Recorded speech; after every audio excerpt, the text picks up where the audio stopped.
کو انفسائز کیا گیا، آپ کو بہت زیادہ پریشرائز کرنے کی کوشش کی گئی کہ آپ یزید کی بیعت کر لیں. ایک ہی تو مطالبہ تھا نا. امام حسین تو پیدا ہی مدینے میں ہوئے تھے، پھر بھی مدینہ چھوڑنا پڑا. پہلے مکے آ گئے، 5 مہینے مکے میں رہے آپ تاکہ کوئی کسی طرح معاملہ ٹل جائے. جب اتنا زیادہ برڈن ہونا، یعنی کسی کے سر پر کوئی پستول رکھ دے تو شریعت بہت ساری چیزوں کی اجازت دے دیتی ہے کہ جب جان جانے کا خوف ہو تو کئی ایسے کام جو حرام ہوتے ہیں وہ حلال ہو جاتے ہیں فار دا ٹائم بینگ. اس کی پوری تفصیل ہے. تو امام حسین بھی کمپرومائز کر لیتے، کیوں اب پورے خاندان کو شہید کروا دیا؟ یہ ریلیونٹ کوسچن بنتا ہے.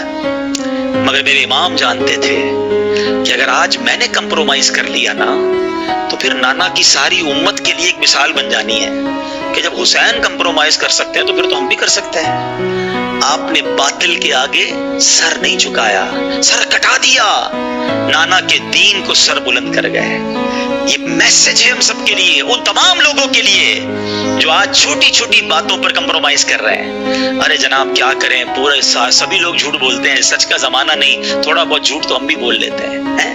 کمپرومائز کیا نا. بریلی کے تاجدار امام اہل سنت کا ایک شعر اللہ کرے دل پر نقش ہو جائے، کہتے کروں مدح اہل دول رضا، پڑے اس بلا میں میری بلا، میں گدا ہوں اپنے کریم کا، میرا دین پارائے نہ نہیں. میرا دین روٹی کا ٹکڑا نہیں ہے تھوڑے پیسوں کے لیے بیچ دوں. اب یہ تمہارا امتحان ہے کہ بہت سارا نفع نظر آ رہا ہے، ایک ڈیل آ رہی ہے جس میں پیسے بہت ہیں مگر ہے حرام، اللہ کی ناراضگی والی ڈیل ہے، فوراً مل جائیں گے پیسے. اب تمہارا امتحان ہے کہ یزیدی ہو یا حسینی ہو.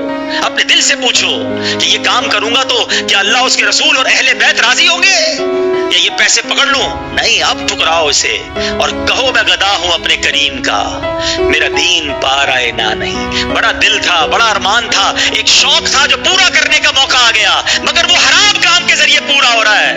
نہیں کرنا، یہی تو تمہارا امتحان ہے نا. یہ کربلا کا پیغام ہے کہ تمہیں وہ کام سے اپنے آپ کو بچانا ہے، کمپرومائز نہیں کرنا ہے، غلط کام کی طرف آگے نہیں بڑھنا ہے. اگر تم واقعی پنجتن کے غلام ہو، خدا را اس بات کو سیکھیے اور اپنی زندگی میں یہ اسٹرانگنس لائیے. آئیں گے ایسے امتحان اور آتے رہتے ہیں. وہی تو امتحان ہے کہ جب تمہارے سامنے حرام آیا اور تم نے اللہ اور اس کے رسول کی رضا کے لیے اسے ٹھکرا دیا.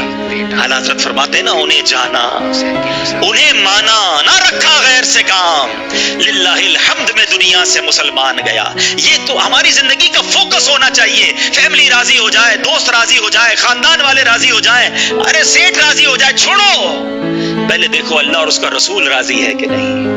وہ راضی ہے تو بس سب ٹھیک ہو جانا ہے.